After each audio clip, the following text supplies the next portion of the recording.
रूप पाहतालो चली, रूप पाहतालो चली, रूप पाहतालो चली, रूप पाहतालो चली, रूप पाहतालो चली, रूप पाहतालो चली, रूप पाहतालो चली, रूप पाहतालो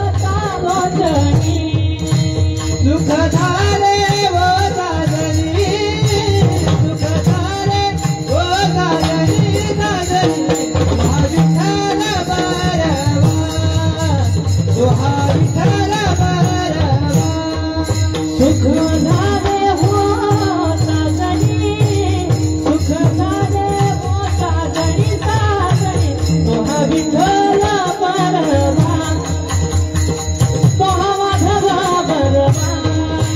बोध सुकृताची गोडी, बोध सुकृताची गोडी, सुकृताची गोडी, बहुत सुकृताची गोडी, म्हणून विठ्ठली आवली, म्हणून विठ्ठली आवली, दोहा विठ्ठल बरवा, दोहा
हरी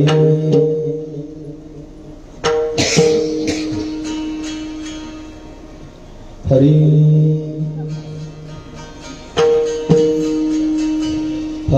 कयाईसी दशा येईल माझे कयाईसी दशा येईल माझे कयाईसी दशा येईल माझे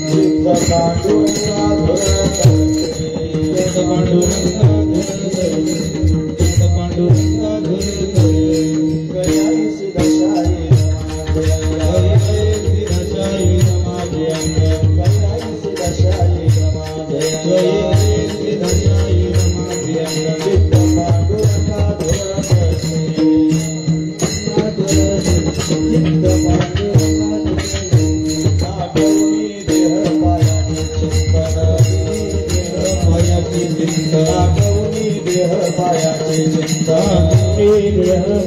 चिंतन अवसान क्षण नाही मध्ये अवसान क्षण नाही मध्ये अवसान क्षण नाही कैसा पात्र होईन लाभास कैसा पात्र होईन लाभास कैसा पात्र होईन लाभास कैसा पात्र होईन लाभास हे ऋषिकेश दुष्ट येईल हे ऋषिकेश दुष्ट येईल हे ऋषिकेश दुष्ट येईल नागवनी देह पायाचे चिंता नागवनी देह पायाचे चिंता नागवनी देह पायाचे नागवनी देह पायाचे चिंता अवसान क्षण नाही मध्ये अवसान क्षण नाही मध्ये अवसान क्षण नाही मध्ये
नाही मधी नाही मधी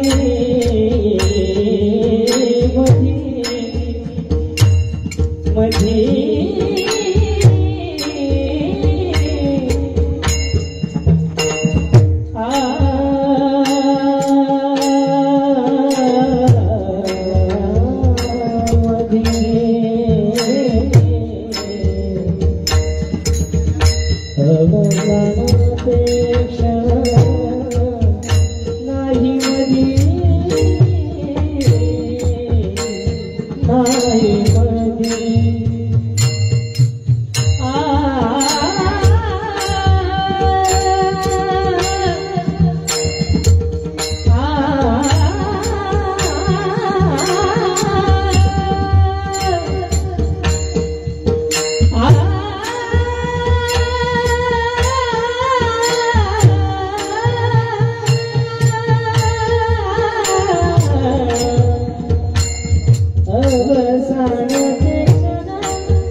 काही ऐसे दशा येईल माझे अंगा, चित्त पांडुरंगा झुरत असे, नाठवुनी देह पायाचे चिंतन, अवसान ते क्षण नाही मध्ये, काही ऐसा पात्र होईन लाभासी, नेनो ऋषिकेशी तुष्ट येईल, नाठवुनी देह पायाचे चिंतन, अवसान ते क्षण नाही मध्ये, तुका म्हणे धन्य मानिन संचित, घेईन ते नित्य प्रेम सुख, नाठवुनी देह पायाचे चिंतन, अवसान ते क्षण नाही मध्ये, विठोबा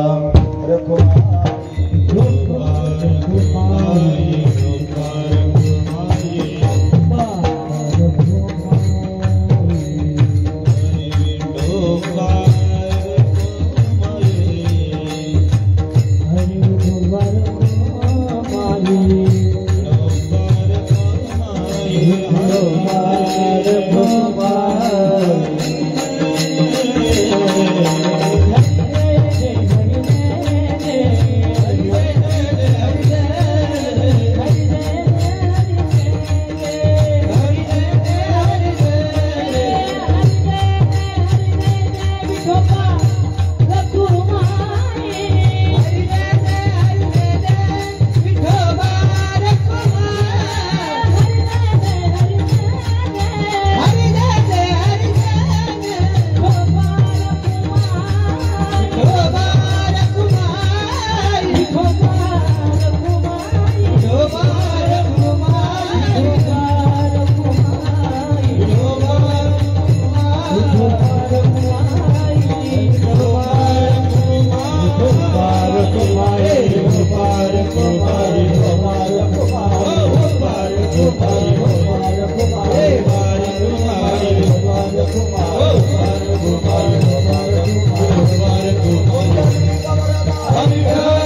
थोडं घेऊन हरी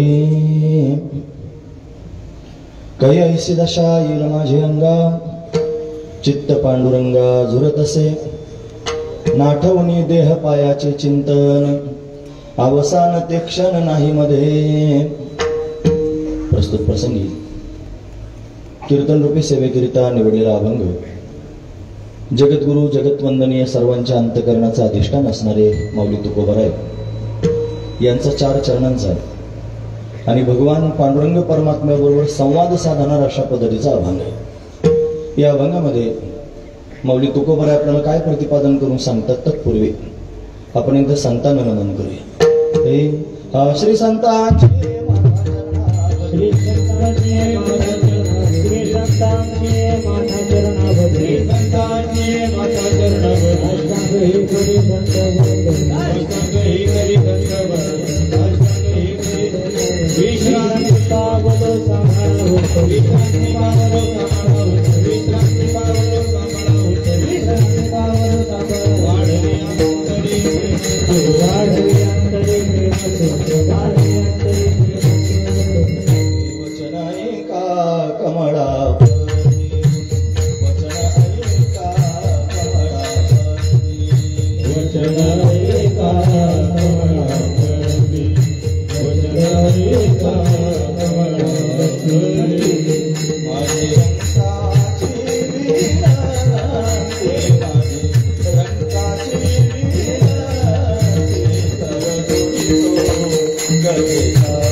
श्री संतांच्या माथा चरणावरी साष्टांग हे करी दंडवत विश्रांती पावलो सांभाळा उत्तरी वाढले अंतरी प्रेम सुख कै ऐसी दशा येईल माझे अंगा चित्त पांडुरंगा झुरत असे नाठवणी देह पायाचे चिंतन अवसान ते क्षण नाही मध्ये प्रस्तुत प्रतिवर्षीप्रमाणे याही वर्षी संपन्न होत असणारा आपला हा अखंड हरिनाम सप्ताह या सप्ताहातील असणारी ही 4थ्या क्रमांकाची भगवंताची कीर्तन रूपी सेवा म्हणजे जन्माचं कीर्तन धरलं तर 5व्या क्रमांकाची भगवंताची कीर्तन रूपी सेवा ही अकारण करुणा वरुणालय भक्तकाम कल्पद्रुम भगवान पांडुरंग परमात्म्याच्या अथांग करुणेनं त्याच्या दयेनं या सर्व संयोजक मंडळांच्या माध्यमातून ग्रामस्थांच्या माध्यमातून आमच्या वाटेला आलेला आहे। सेवेकरिता निवडलेला अभंग जगद्गुरु तुकोबारायांचा आहे। तुकोबरा अभंगाच्या माध्यमातून भगवंताशी संवाद साधत आहेत। संवाद काय साधतायत महाराज? जगद्गुरु तुकोबरांना एक परमार्थातली उच्च कोटीची अवस्था एक स्थिती पाहायला मिळाली। ती स्थिती पाहिल्यानंतर अंतकरणात भाव निर्माण झाला की अशी दिव्य अवस्था आपल्याला कधी प्राप्त होईल, अशी स्थिती मला कधी प्राप्त होईल, ती प्राप्त करून घेण्याकरिता अट्टहास केला पाहिजे। म्हणून कैसी दशा येईल माझे अंगा, पण कोणाला सांगू? कोण मला ती स्थिती प्राप्त करून देईन? कोण मला त्या अवस्थेपर्यंत घेऊन जाईन? ज्याला ती स्थिती कळेल त्याच्या समोर सांगितलं पाहिजे। मग ती स्थिती समजणारे एक तर जे त्या स्थितीत गेले ते आहेत, नाहीतर सर्वज्ञ असणारा परमात्मा आहे। मग जे त्या स्थितीत जाऊन पोहोचले आहेत त्यांना कुठं शोधत बसू? परमात्मा सर्वत्र गच्च भरलेला आहे, तो सर्वांचंच अंतकरण जाणत असतो।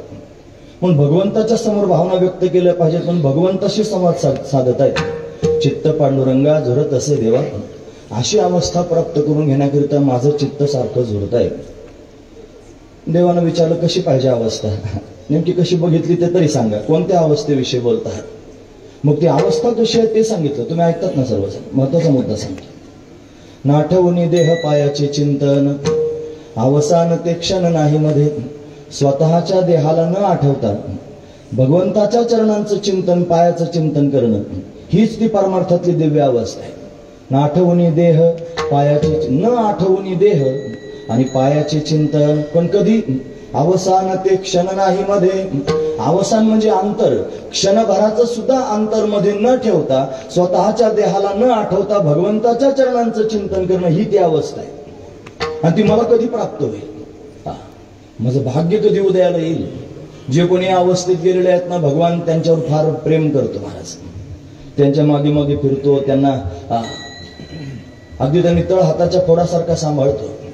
मला असं वाटतं, असं भाग्य मला कधी प्राप्त होईल? कैसा पात्र होईन लाभासी, नेनो ऋषिकेशी तुष्ट येईल. ऋषिकेश नाम परमात्मा, तोच पांडुरंग. असं वाटतं देवा तू कधी प्रसन्न होशील, माझं भाग्य कधी उदयाला येईल आणि अखंड मला तुझी कृपा सदैव त्यांनी प्राप्त होईल, असं सारखं चित्तात वाटत राहतं. देवानं विचारलं, जर खरोखर महाराज तुम्ही म्हणता तशी अवस्था तुम्हाला प्राप्त झाली, मग काय होईल? म्हणजे तुम्हाला काय धन्य वाटेल ते सांग. ते म्हणे, तुका म्हणे धन्य मानीन संचित, माझं संचित धन्य मानीन. घेईन ते नित्य प्रेम सुख, माझ्या संचिताला मी धन्य मानीन आणि नित्य प्रेम सुखाचा आस्वाद मी घेत राहीन. अशी दिव्य असणारी स्थिती जर मला प्राप्त झाली तर भगवंताशी संवाद साधून जगद्गुरु तुकोबाराय आपल्या मनोगत भगवंताच्या समोर सांगताय. अशी अवस्था मला प्राप्त झाली पाहिजे, अशी स्थिती मला प्राप्त झाली पाहिजे, अशी भूमिका मला प्राप्त झाली पाहिजे. त्याच्याकरिता माझं चित्त तळमळत आहे, झुरत आहे. पण तीच स्थिती प्राप्त होण्याकरिता मी अट्टहास करतोय. मग तुझ्या समोर माझ्या मनातल्या भावना व्यक्त करून सांगतो. असं जगद्गुरु तुकोबाराय देवाबरोबर बोलतायत, मन मोकळं करतायत. असा अभंगाचा सरळ अर्थ पाहण्याचा आपण प्रयत्न केला. विठोबा रखुमाई,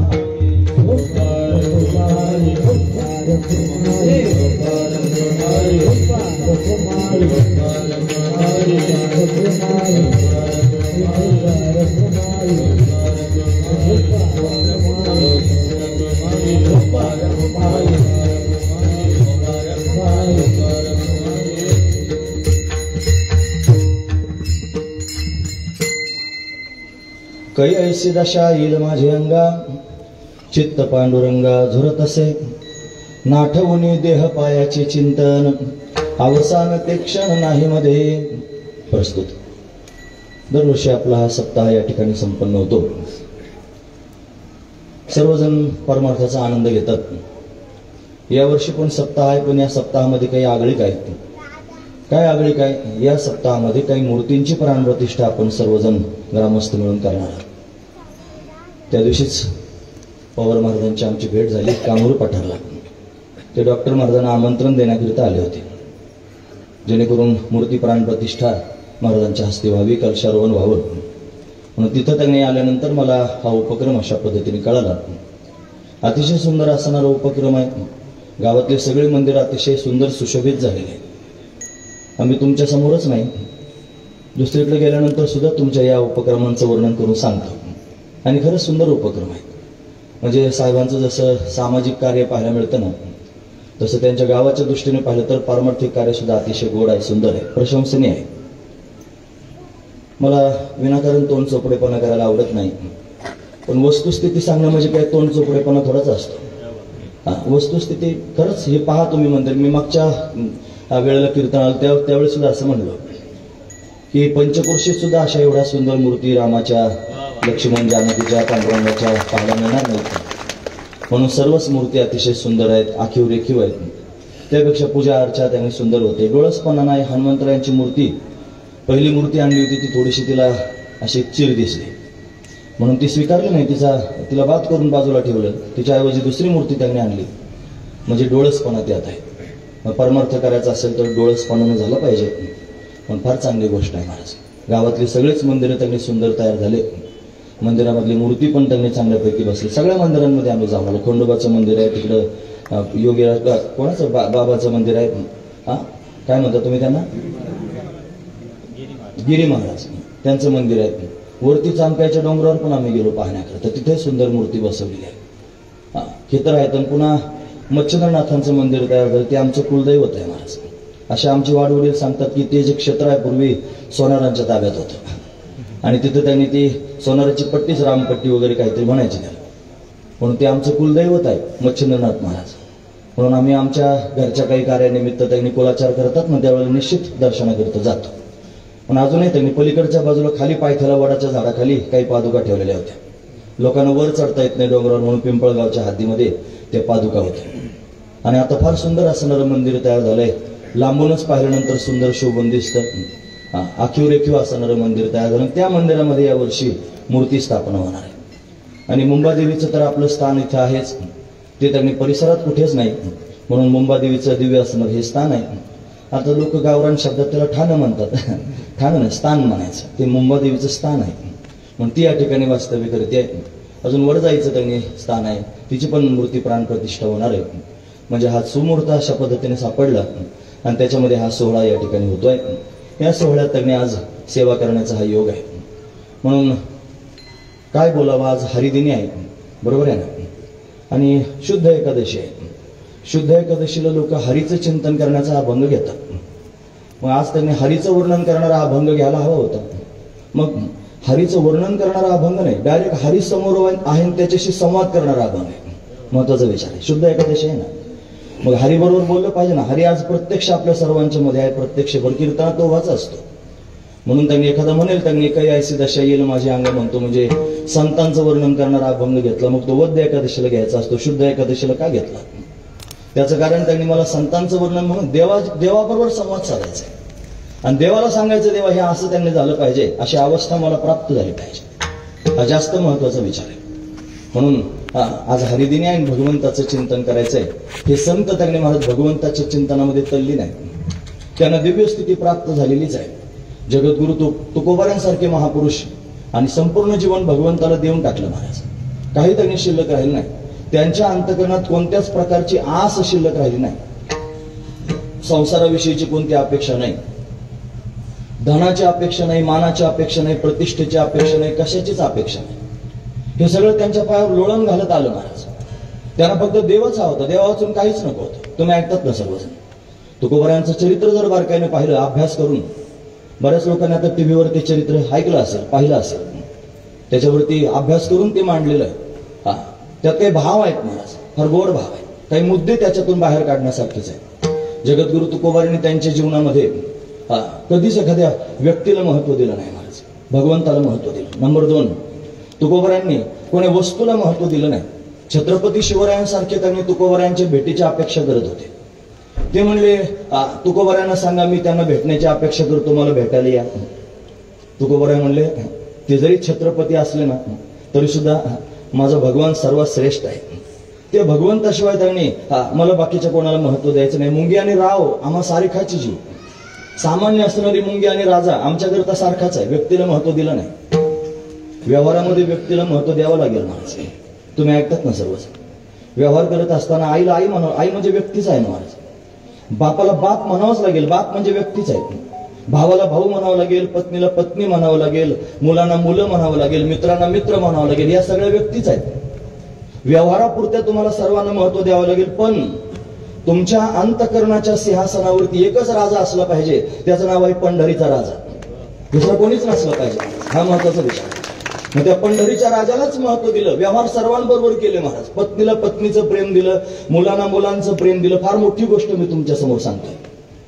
जर त्यांच्या बायका पोरांना फार त्रास होता आणि त्यांच्यामुळे त्यांनी त्रस्त झाले होते असं जर म्हणाल तर तुकोबाऱ्यांचा मुलगा तुकोबाऱ्यांच्या मांडीवर प्राण सोडले, त्याचं नाव संतू होतं. संतू तो प्राण सोडत असताना त्याला पाणी प्यायला मिळत नव्हतं. पाणी पाणी पाणी करत होता. तुकोबाराय मांडीवर घेऊन बसले होते. तो व्याकुळ होत होता, पाणी प्यायला मिळत नव्हतं. दुष्काळ पडला होता महाराज. मग काय करावं? तुकोबारायांना फार वाईट वाटलं. बाळा, अरे मी जर धन संपत्ती जमा करून ठेवली असती, जर माझं वैभव त्यांनी टिकून राहिलं असतं, लोकांच्या त्या खतावण्या बुडवल्या नसत्या, वह्या पाण्यात, तर सगळे आज आपल्याकडे संपत्ती असते, तुम्हाला माझ्यामुळे असं मरायची वेळ त्यांनी आली नसते. ती बाळ काय म्हणलं माहितीये तुकोबारायांना मरताना? तुकोबारायांच्या गालाला असा हात लावला त्यानं आणि गालाला हात लावून ते बाळ मरता मरता म्हणलं, बाबा माझी आई म्हणते तुम्ही देव माणूस आहात. माझी आई म्हणते तुम्ही देव माणूस आहात. जी जिजाई रात्रंदिवस तुकोबारायांना शिव्या घालत होती. लोकांना वाटायचं हिचं आणि त्यांचं फार मोठं भांडण आहे. ती म्हणत होती बाळाला, बाळा तुझे वडील देव माणूस आहेत, महत्वाची गोष्ट आहे. असं म्हणून त्याने बाळानं मांडीवर प्राण सोडून दिले महाराज. म्हणजे मरणारा मुलगा वडिलांना काय म्हणतो, तुम्ही देव माणूस आहात. किती प्रेम दिलं असेल महाराज त्याला. जी पत्नी त्यांनी शिव्या घालताना दिसते, पण तिच्या मनात केवढं प्रेम आहे त्यांच्याविषयी. जी पायात काटा मोडला, वरती त्यांनी भाकरी घेऊन गेली भंडारा डोंगरावरती, सगळ्यांना माहिती आहे. का गेली महाराज? तिचा जर संसार त्याने मोडला होता, तिच्या संसाराची धुळधाण जर झाली होती, मग तुकोबारांना भाकरी घेऊन जायचं काय कारण होतं? प्रेम होतं महाराज. का प्रेम करत होती? त्याचं कारण तिला माहित होतं हे फार प्रेमळ आहे.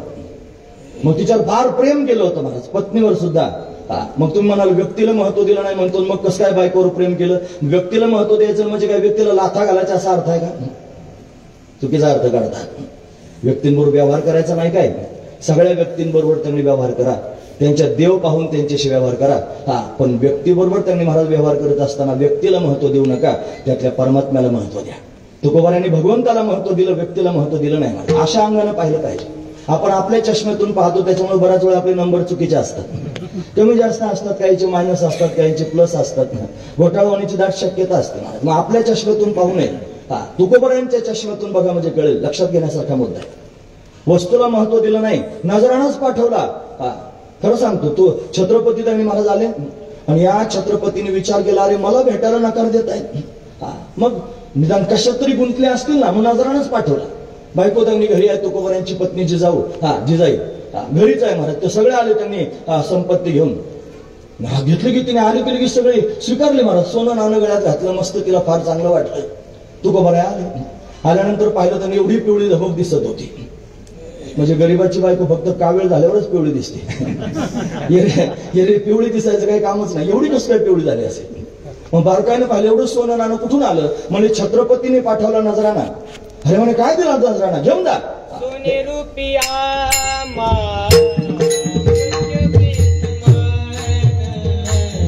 सोने रुपया मृत्यु के समान, मानिक पाषाण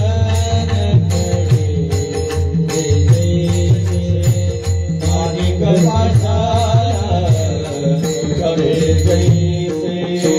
सोने रुपया मृत्यु के समान, सोने रुपया मृत्यु के समान.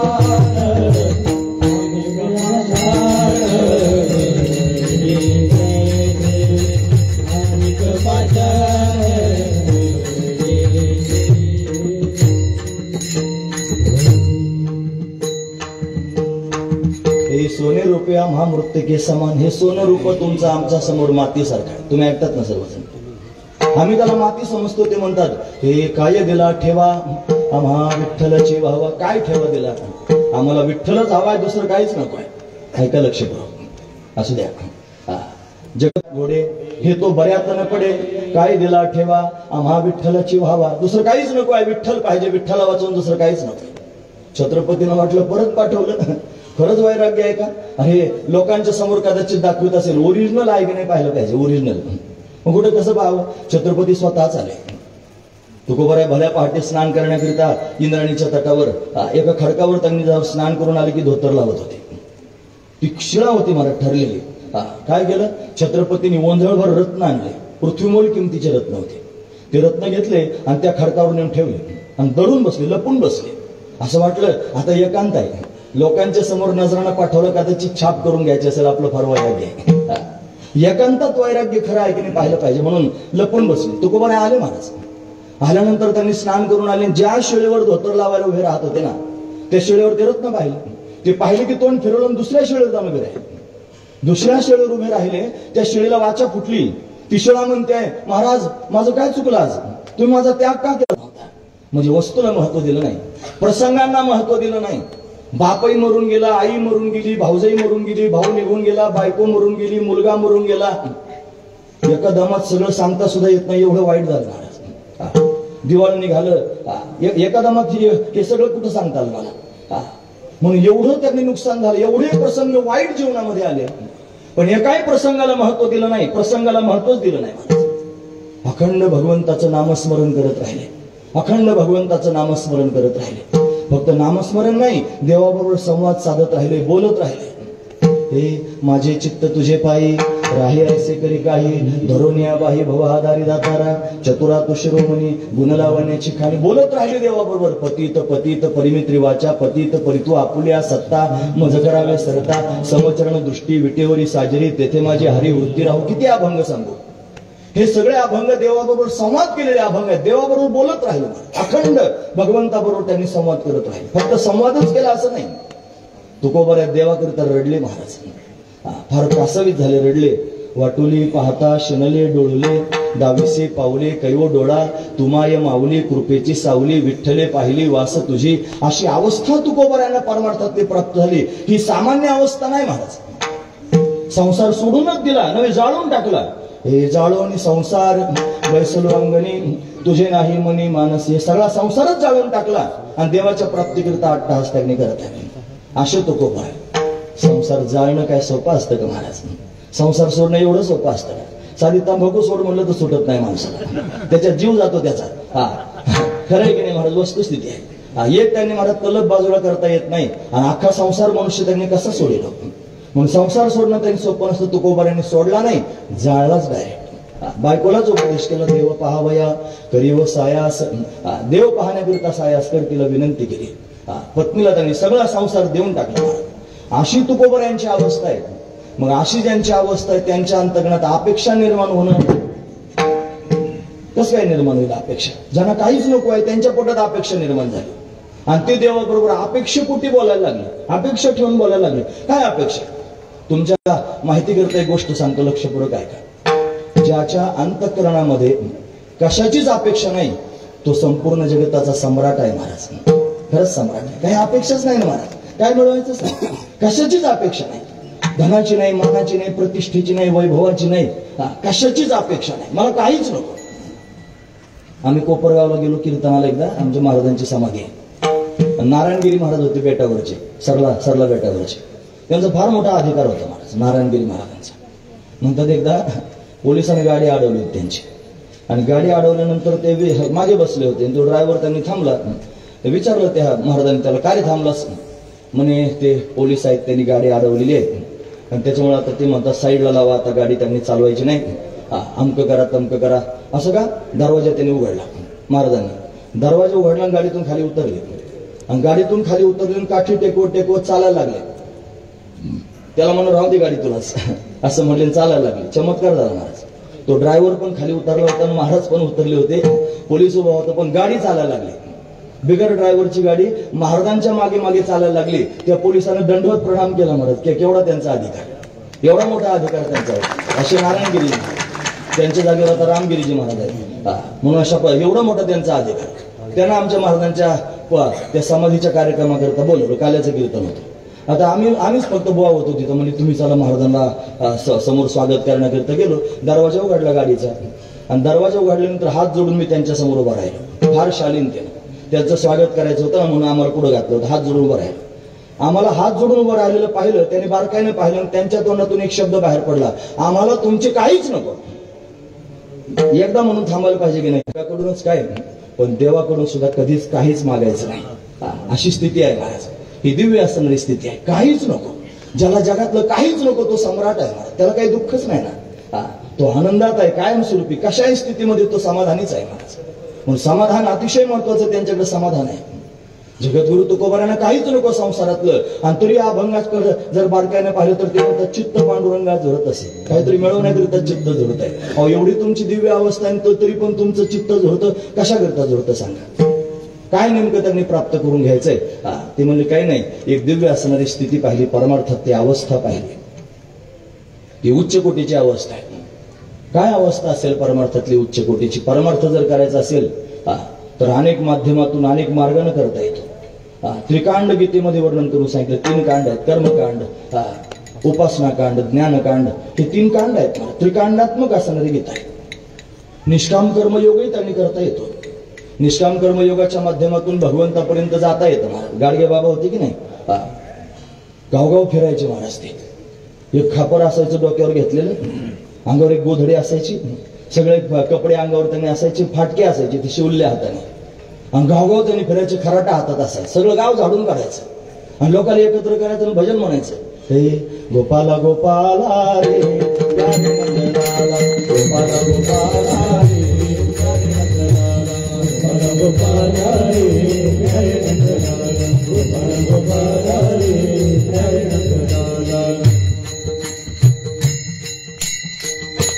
गोपाला गोपाला रे प्यारे नंदलाला, गोपाला गोपाला देवकी नंदन गोपाल, अशी भजनं त्यांच्या असायची.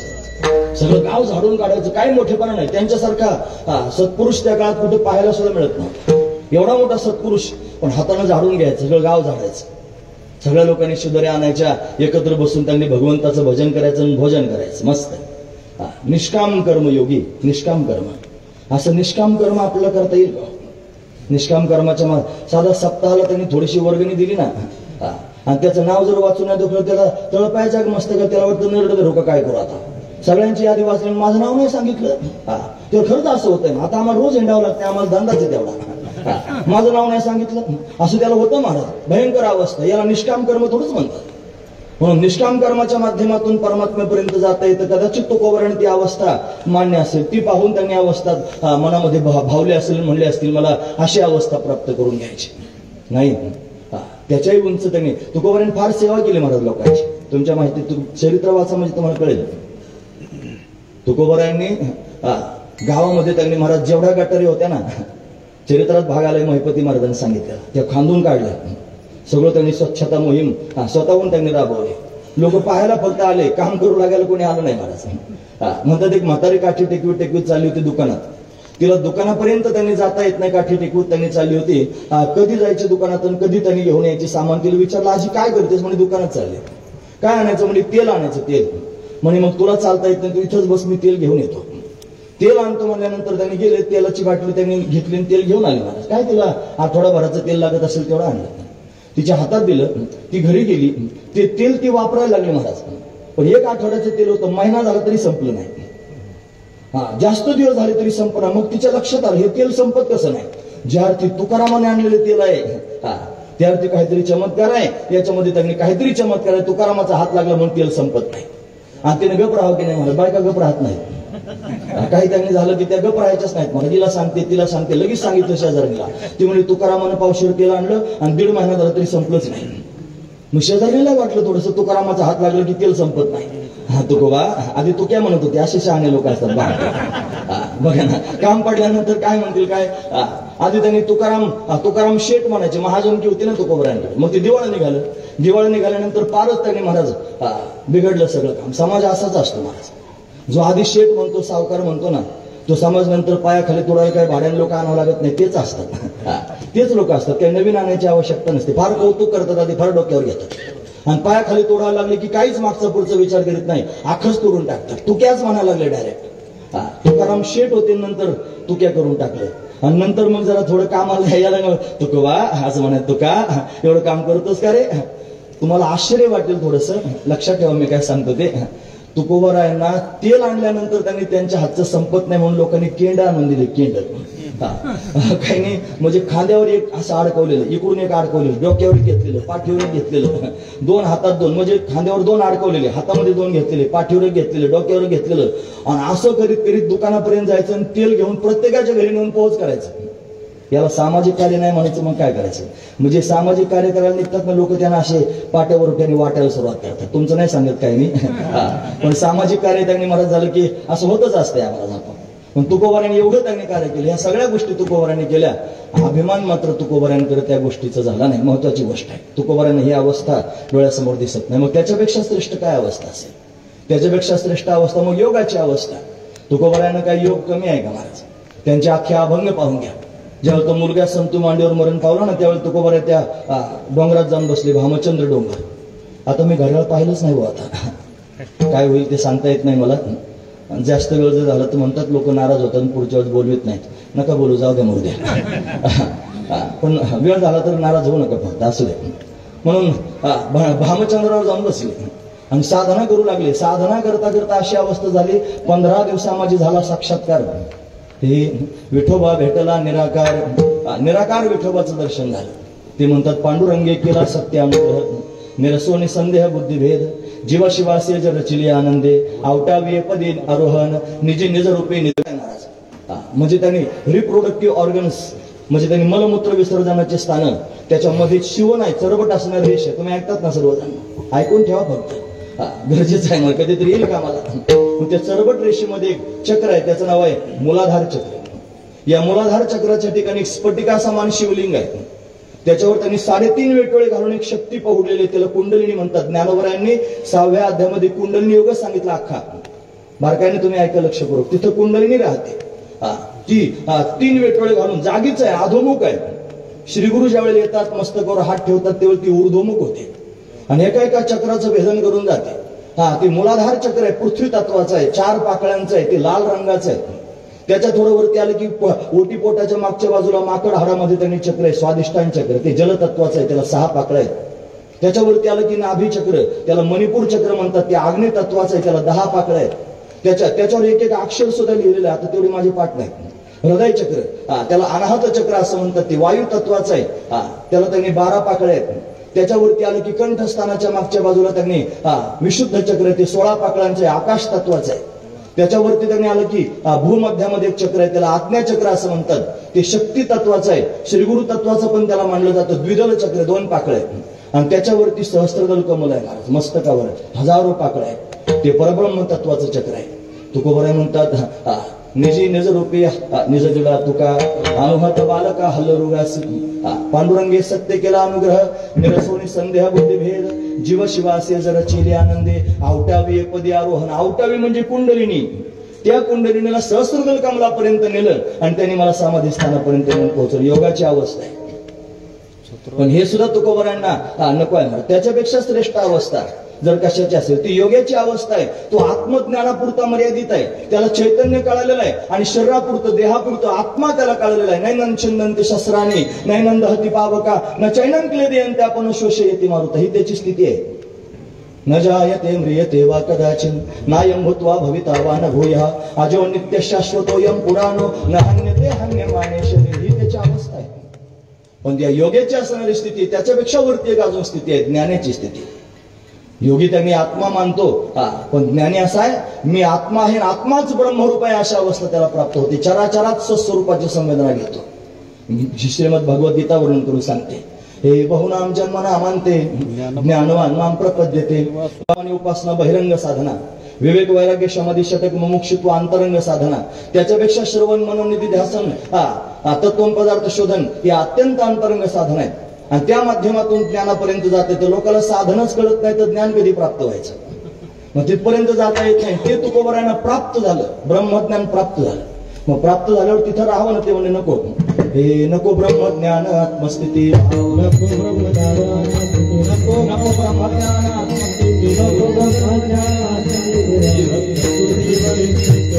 ब्रह्मज्ञानानं प्राप्त झाली अवस्था तुकोबरायांकडे प्रत्यक्ष पाहायला मिळते. चराचरात परब्रह्म स्वरूपाला पाहतात तुकोबराय. अशी स्थिती आहे. मग या स्थितीमध्ये तुकोबराय आहेत. मग ते त्यांनी आणखी कोणत्या स्थितीची अपेक्षा करतील? त्याच्यापेक्षा श्रेष्ठ एक स्थिती आहे. आणि ती स्थिती जर कोणती असेल तर त्या ज्ञानाला गिळून सुद्धा भगवंताची भक्ती करणं ही अद्वैत तत्वाला त्यांनी गिळून केलेली भगवंताची भक्ती आहे. म्हणून साधू संत वर्णन करू सांगतात ना, हे टाळा टाळी लोपला नाद, टाळा टाळी लोपला नाद, टाळा टाळी लोपला नाद, अंगो अंगी मुराला छंद, अंगो अंगी मुराला छंद, अंगो अंगी मुराला छंद, अंगो भोग भोगित्यातला भेद, भोग भोगित्यातला भेद, भोग भोगित्यातला भेद, भोग भोगित्यातला भेद.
ज्ञानयोगाचे अटला भेद ज्ञान गिळून गावा गोविंदुगा. ज्ञानाला गिळून भगवंताचं भजन गातायत. ज्ञानी आहेत पण ज्ञानाला गिळून टाकले आणि भगवंताचं भजन करत आहेत. अशी दिव्य स्थिती ज्ञानी लोकांच्या सुद्धा तोंडाला पाणी सोडणारी स्थिती आहे. उद्धव मोठा ज्ञानी होता महाराज. हे कृष्णनाम प्रवरो मंत्री कृष्ण सदैत सखा शिष्यो बृहस्पती साक्षात उद्धव बुद्धिसत्तमा. भागवतातलं उदाहरण आहे. बुद्धिमान असणारा उद्धव आहे. थोडस ऐकू दे रे बाळा. बुद्धिमान असणारा उद्धव आहे आणि हा उद्धव त्यांनी भगवंताच्या समोर आहे, ज्ञानी झालेला आहे. तुम्ही ऐकतात ना सर्व. भगवंताला कृष्ण म्हणत होता. काय कृष्ण? मला तुम्ही सांगा कृष्ण म्हणणं आणि कन्हैया म्हणणं याच्यात काय फरक आहे? नाही कळत तुम्हाला? कृष्ण म्हणणं आणि कन्हैया म्हणणं याच्यात काय फरक आहे? कृष्ण म्हणणं म्हणजे जरा प्रोफेशनल झालं कृष्ण, आणि कन्हैया म्हणणं म्हणजे जरा जास्त आत्मीयतेचं झालं. आत्मीयता. त्याच कृष्णाविषयी जास्त आत्मीयता निर्माण झाली की मग कन्हैया शब्द बाहेर पडतो. तुकोबरायांचा मित्र होता मला, त्याचं नाव होतं संताजी जगनाडे. संताजी. संताजी म्हणणं संतू म्हणणं याच्यात काय फरक आहे? संताजी म्हणणं म्हणजे अंतर ठेवू नये आणि संतू म्हणणं म्हणजे फार प्रेमाचं. हे पेंद्या, हे वरद्या, हे वाकुड्या, श्रीदाम सुदाम मधुमंगल मनसुख असं देवाला हाक मारावी भक्तांना. आणि त्या सगळ्या भक्तांना हे कन्हैया पोटातलं प्रेम त्यानं पाहिलं. गोपिकांनी गीत गायलं त्याला पाहिलं. भागवतात भ्रमर गीत आहे ना. हे मधुपती तव बंधू मास्पृशाघ्रीं सपत्न्या कुच विलुलित माला कुंकुमश्मश्रुभिरण वहतु मधुपतीस्तन्मानिनी नाम प्रसादम. लांबलंच काय असं भ्रमरगीत गोपिकांनी गायलं. आणि त्या भ्रमरगीत गाताना म्हणत होते, अरे काय चूक होती त्या बळीची, यानं त्याला पातळात नेऊन घातलं. काय चूक होती शूर्पणखीची. व्याकुळ होऊन रडत आहेत. ही विलक्षण असणारी अवस्था आहे परमार्थातली. ज्ञान प्राप्त झाल्यानंतर सुद्धा भगवंताच्या प्रेमाकरिता रडणं ही अवस्था आहे. एक दिवसात जाऊन परत येईन म्हणणारा उद्धव होता. 6 महिने राहिला. कन्हैया कन्हैया पुकारा करेंगे लताओं में ब्रज की गुजारा करेंगे कहीं तो मिलेंगे वो बाके बिहारी उन्हीं के चरण चित लगाया करेंगे.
सुधबुध खोई तेरे प्यार में कन्हैया. तुझ्या प्रेमामध्ये माझी सगळी शुद्ध झारपून गेली. संसार मनातून गळून पडे. संसारच विसरला. स्वतःचा विसर पडला. पुलियाचा विसर बोळा. गोविंद कळा कवतुकी कन्हैयाच कन्हैया डोळ्यासमोर. त्याची मुरली वाजली आणि विसरूनच गेल्या महाराज. हे मुरली का नाद दिवानी बनी ग्वालन. मुरली का नाद दिवानी बनी. मुरली का नाद दिवानी बनी ग्वालन. मुरली का नाद दिवानी बनी ग्वालन. मुरली का नाद दिवानी बनी ग्वालन. गायका पछड़ा भैंस को छोड़ा. गायका पछड़ा भैंस को छोड़ा. बैल का दूध निचोड़ गई. बैल का दूध निचोड़ गई ग्वालन. मुरली का नाद दिवानी बनी ग्वालन. मुरली का नाद दिवानी बनी. विसरलीच महाराज स्वतःला. म्हणून त्यांनी अशी अवस्था प्राप्त झाली. ज्ञानी आहेत सगळ्या गोपिका. ज्ञान होणं सोपं नसतंय. ज्ञान कळण्याकरिता बुद्धी असावी लागते. बिगर अकलीचं ज्ञान कळत नाही. ज्ञान पटण्याकरिता पुण्य असावं लागतं आणि ज्ञान झेपण्याकरिता अधिकार असावा लागतो. गुरुजी म्हणायचे. गुरुजी म्हणजे वैकुंठवासी रंगनाथ महाराज परभणीकर. ते म्हणजे ज्ञान कळण्याकरिता बुद्धी. बुद्धी जर नसेल तर ज्ञान कळणार नाही. पुण्य जर कमी पडलं तर ज्ञान कळलं तरी पटणार नाही. बऱ्याच लोकांना ज्ञान कळतं पण पटत नाही महाराज. आणि जरी एखाद्याला पटलं तर अधिकार जर कमी पडला तर झेपत नाही. म्हणून अधिकारच असावा लागतो. चराचरात परमात्मा पाहण्याकरिता अधिकाराची गरज आहे. देव नाही का महाराज? आहेच सगळ्या ठिकाणी. आपल्याला काय दिसत नाही? आपला अधिकार कमी पडतो. सर्व ठिकाणी देव आहेच महाराज. म्हणून अधिकार एवढा श्रेष्ठ असणारा ज्ञानी उद्धव, पण या उद्धवाला त्यांनी महाराज प्रेम प्राप्त झालं नव्हतं. ते प्रेम भगवंतानं त्याला देण्याकरिता पाठवलं. म्हणून त्यांनी ब्रह्मज्ञान देवे सांगो पाठविला. तोही रडू लागला. नामा म्हणे नामदेव महाराज तोही रडायला लागला. उद्धवा शांतवन करजा त्या गोकुळवासी जनाचे. उद्धवा शांतवन करजा, तू शांतवन करण्याकरिता जा. 6 महिने राहिला आणि भगवंताच्या प्रेमात एवढा तल्लीन झाला महाराज स्वतःला विसरूनच गेला. भगवंताचं चिंतन करता करता ब्रह्मज्ञानी सुद्धा भगवंताच्या चिंतनात स्वतःला विसरून जातो. ही त्याची दिव्य असणारी अवस्था आहे. आणि जगद्गुरु तुकोबाराने ती पाहिली. आणि ती पाहिल्यानंतर मनात असा विचार निर्माण झाला की काय दिव्य अवस्था आहे. नाही, मग हे ब्रह्मज्ञान त्यांनी महाराज याच्या पुढे नगण्य आहे, नकोसं वाटायला लागलं. न लगे हे मज तुझे ब्रह्मज्ञान गोजरे सगुण रूप पुरे. तेच त्यांनी पाहायचं, तेच चिंतन त्यांनी करायचं. काय करू? अशी अवस्था मला प्राप्त झाली पाहिजे, अशी स्थिती मला प्राप्त झाली पाहिजे. कोणाला सांगू? कोणासमोर जाऊन सांगू? सर्वज्ञ असणारा परमात्मा आहे, तोच माझं सर्वस्व आहे. त्याच्या वाचून मला दुसरं कोणी नाही. मी बोललेलं त्याला सगळं करतो. तुम्ही ऐकतात ना सर्वजण? लक्षपूर्वक ऐका. तुमच्या माहितीकरिता सांगतो, देव आपल्या सगळ्यांच्या मध्ये आता सध्या आहे. तुम्हाला काय वाटतं? मीच बोलतो? तुम्ही सगळे बोलता. तुमचे तोंड हलत नाही, जीभ हलत नाही, ओठ हलत नाही, दात हलत नाही, पण संवाद मात्र पोटातली पोटात चालू आहे. कोण म्हणत असेल आता किती लांबून काय माहिती बा. कोण म्हणत असेल काय गाणं लावलं किती वेळचं तेच. कोणी म्हणत असेल हा हे खरं आहे बरं का. तुकोबारानं केवढी उच्च अवस्था, कर्मापेक्षा श्रेष्ठ आहे, उपासनेपेक्षा त्यांनी श्रेष्ठ आहे, ती योगापेक्षा श्रेष्ठ आहे सांगितलं पाहिजे. म्हणून त्यांनी ती अवस्था प्राप्त करून घेण्याकरिता जीव झोरू लागला. आणि आपल्या पोटातली धोरण त्यांनी भगवंताच्या समोर सांगावीशी वाटली. म्हणून देवाशी संवाद करत तुकोबारा ही धोरण भगवंताला वर्णन करून सांगतायत.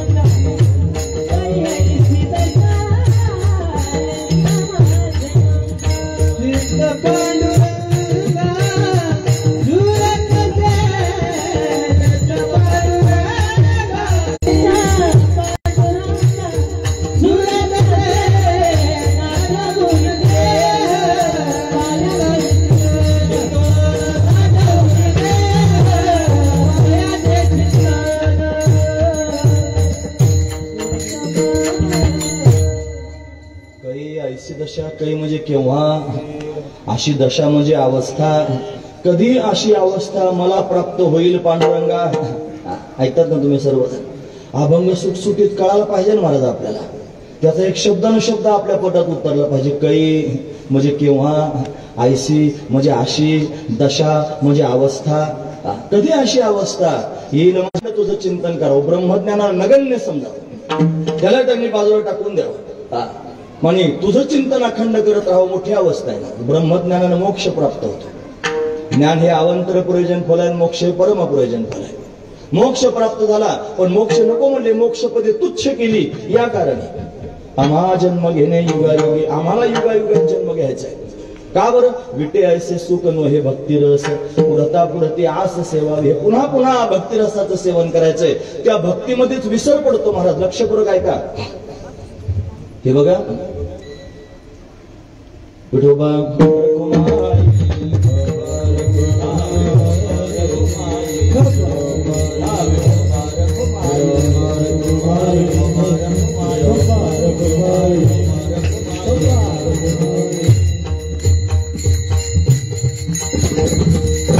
प्रक्रिया आहे का?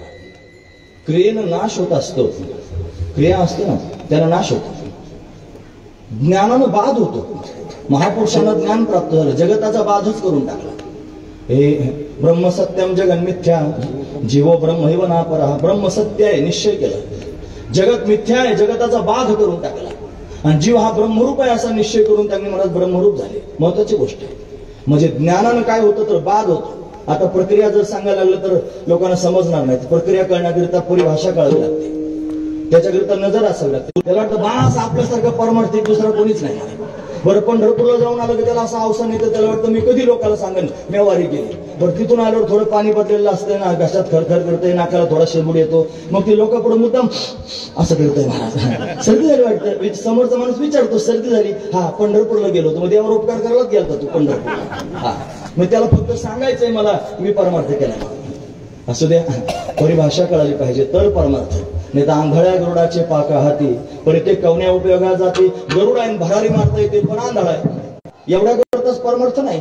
निवळता मी पाय पाय चालायचं आणि त्यांनी पार खडे झिजून टाकले महाराज रस्त्याची चालून आणि काहीच कळालं नाही. भाऊ म्हणायची या टोकाची त्या टोकाला काहीच कळालं नाही.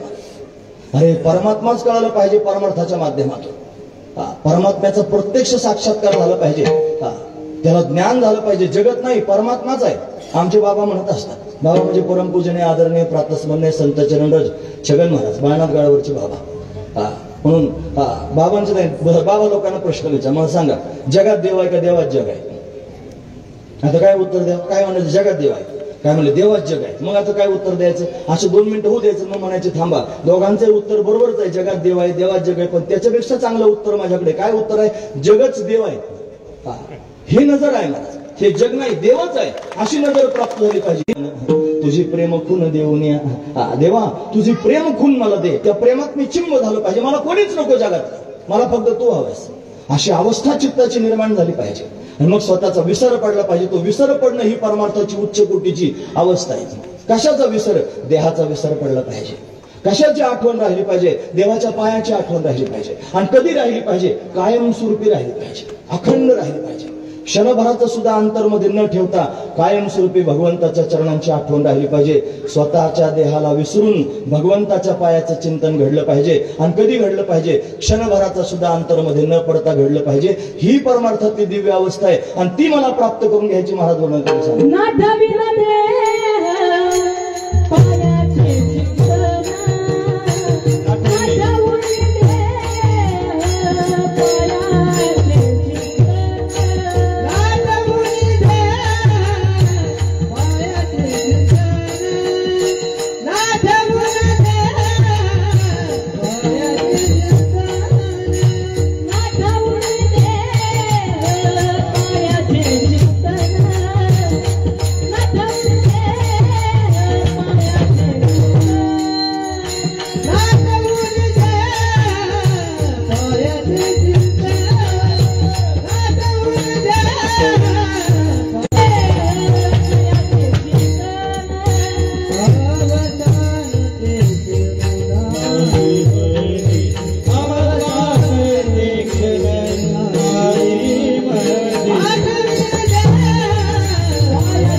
नाठवणी देह पायाचे चिंतन न आठवणी देह म्हणे काही ऐसी दशा येईल माझे अंगा.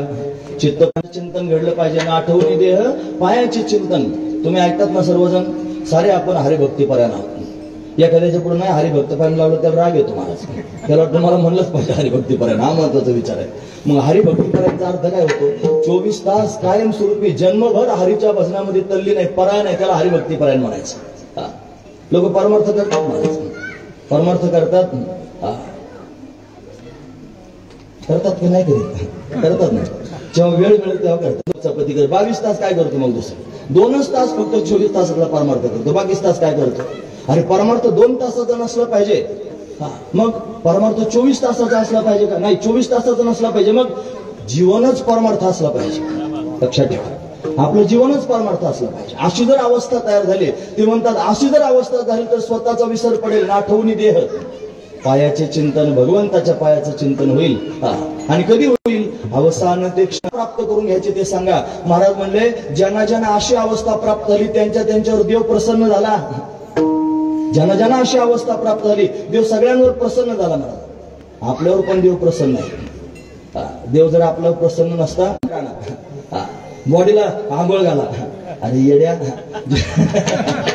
जन्मभर या लोकांकरता पेळे घातले आणि ते मेल्यावर तुला बॉडी म्हणतात येड्या. तुला बाहेर काढायचं, तुझं नाव सुद्धा त्याने घ्यावं असं वाटत नाही. 2-2.5 तासात जाळून येतात महाराज. उगल लिंबाचा पाला काचा चावतात आणि भाकरी सुद्धा खातात. लाच काहीतरी करीत असतील. काही नाही महाराज, कोणाचं काही शिल्लक राहत नाही. हा महत्वाचा विचार आहे. भगवंताचं चिंतन केलं पाहिजे. यांना प्रसन्न करण्याकरिता काय करतं? हे प्रसन्न काय होईल? देव प्रसन्न झाल्यानंतर महाराज तुमच्या मनात कल्पना सुद्धा नाही ते होईल. लोक जातात देवाकडे, म्हणतात देवा मला सुख प्राप्त करून दे. सुखाकरिता जाणारे लोक तुम्ही ऐकतात ना सर्व. लहान लहान लेकर हे समोर बसले की नाही, हे फारच लहान असतात, त्या टायमाला आई बाप ओढीतच नेतात आणि त्याचं डोकं पुरत नाही त्या पायाजवळ. बळच मुडकं धरायचं आणि पायावर डोकं टेकवायचं, पाया पड आणि देवाला म्हण, देवा मला सुखात ठेव, अशी म्हातारी म्हणते म्हणत त्या लेकराला.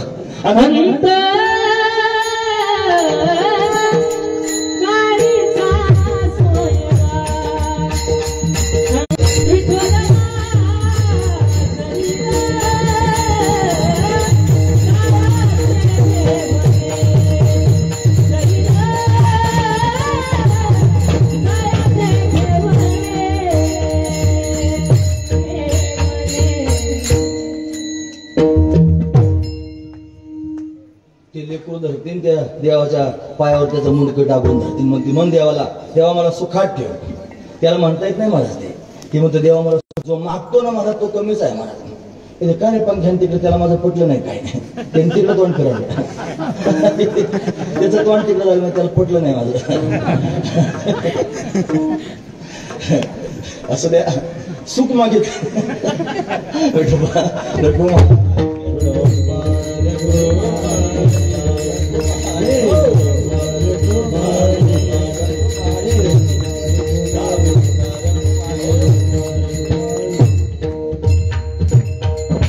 देहाचा विसर पडावा आणि तुझ्या पायाचं चिंतन घडावं, एवढंच फार महत्वाचं आहे. फक्त चिंतन फार महत्वाची घटना आहे.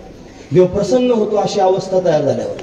जो स्वतःला विसरून भगवंताचं अखंड चिंतन करतो, भगवान त्याच्यावर प्रसन्न होतो. आणि मला वाटतं तू माझ्यावर प्रसन्न व्हा, तू माझ्यावर त्यांनी संतुष्ट व्हावं, माझ्यावर त्यांनी प्रेम तुझा वर्षाव अशा पद्धतीने सदैव होत राहावा, तू माझ्यावर प्रसन्न व्हावास.